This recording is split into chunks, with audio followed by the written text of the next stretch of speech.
Hello guys, कैसे हैं आप सभी। उम्मीद करता हूँ अच्छे होंगे। संडे आज कैसा जा रहा है कमेंट करके ज़रूर बताना। पतंगबाजी का माहौल है तो आज मौसम भी थोड़ा कल के मुकाबले थोड़ा साफ़ है, तो आज मज़ा आ रहा होगा पतंगबाजी के अंदर। इसी पतंगबाजी के दौरान आपके लिए कल मार्केट ओपन होने वाला है और आपके लिए एक इस बार मैं स्टॉक न ला करके म्यूचुअल फ़ंड का एक फ़ंड लेके आया हूँ, जिसके अंदर अब तक का सबसे हाईएस्ट रिटर्न है। अगर आप म्यूचुअल फ़ंड में इन्वेस्ट करना चाहते हैं या म्यूचुअल फ़ंड के अंदर कई लोग हैं जो मुझसे पूछते हैं कि सर मैं कौन सा फ़ंड लूँ, तो भाई आपके लिए मैं आज जो फ़ंड लेके आया हूँ वो है Motilal Oswal mid cap fund direct growth, है ना। इसमें अगर आप देखोगे तो इसमें आप मिनिमम 500 रुपये लगा के इस म्यूचुअल फंड में स्टार्टिंग कर सकते हो। फंड का जो साइज़ है 18,604 है और ओवरऑल अगर देखा जाए तो 5 की रेटिंग इसको म्यूचुअल फंड के अंदर सबसे, मैंने खुद ने भी इसके अंदर इन्वेस्टमेंट कर रखा है। अगर हम रिटर्न की बात करें, है ना, वन टाइम अगर जैसे आप जस्ट सपोज़ 1 लाख रुपये अगर आप लगाते हो, यहाँ पे 1 लाख रुपये लगाते हो तो 1 साल के बाद आपका जो पैसा है वन टाइम के अंदर 1,45,190 रुपये है। 45% का रिटर्न। ये क्यों 45% क्यों दिखा रहा हूँ मैं आपको, क्योंकि अगर आप इसका फ़ंड का अगर देखोगे रैंकिंग रिटर्न्स जो देखोगे तो पिछले साल कंपनी ने फ़ंड ने 45% का रिटर्न दिया है, जो कि अपने आप में एक बहुत ही अमेजिंग चीज़ है। 1 लाख लगा के 1 साल में 45%, मतलब आप एफडी में लगाते हो तो एफडी में आपको लगभग 7 से 8% का रिटर्न मिलता है और सेविंग में तो मान के चलिए कुछ भी नहीं है उसमें रिटर्न।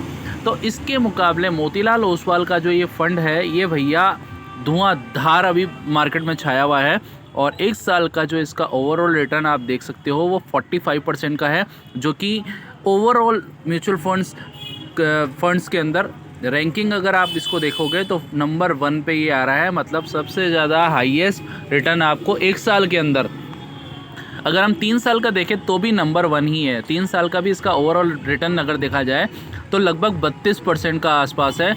मतलब अगर आप 1 लाख रुपए लगाए हुए हैं यहाँ पे तो 3 साल में ऑन एन एवरेज आपका 32,000 रुपये का प्रॉफिट 3 साल में आपको यहाँ पे 32% के अकॉर्डिंग यहाँ पे आपको आता हुआ नज़र आ सकता है।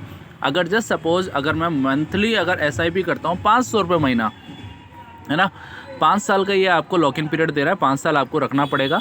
500 रुपये महीने के हिसाब से आपका जमा हुआ साल का 12 पंजे 60, 6,000, 5 साल का हो गया 30,000 रुपये, है ना।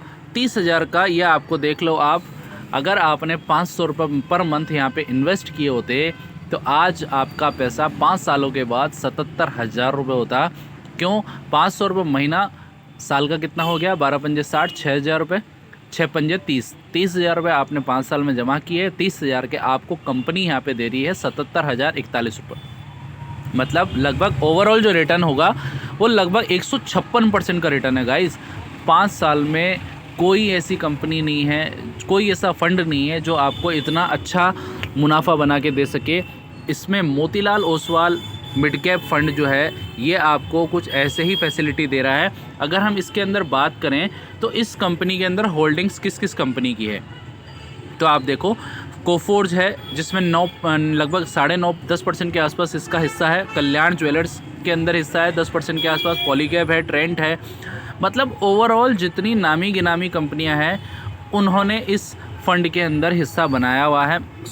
इस फ़ंड ने उन कंपनियों के अंदर हिस्सा बनाया हुआ है, इसीलिए आपको ये जो रिटर्न आपको यहाँ पे दिख रहा है ये भैया धुआंधार है एक तरीके से, ठीक है। तो आप लोगों को काफ़ी क्वेरी रहती है ना कि सर आप कोई म्यूचुअल फ़ंड का आप फ़ंड सजेस्ट कीजिए, तो भैया ये आपको बता रहा हूँ मोतीलाल ओसवाल जो फ़ंड है मिड कैप फ़ंड है ये डायरेक्ट ग्रोथ का है।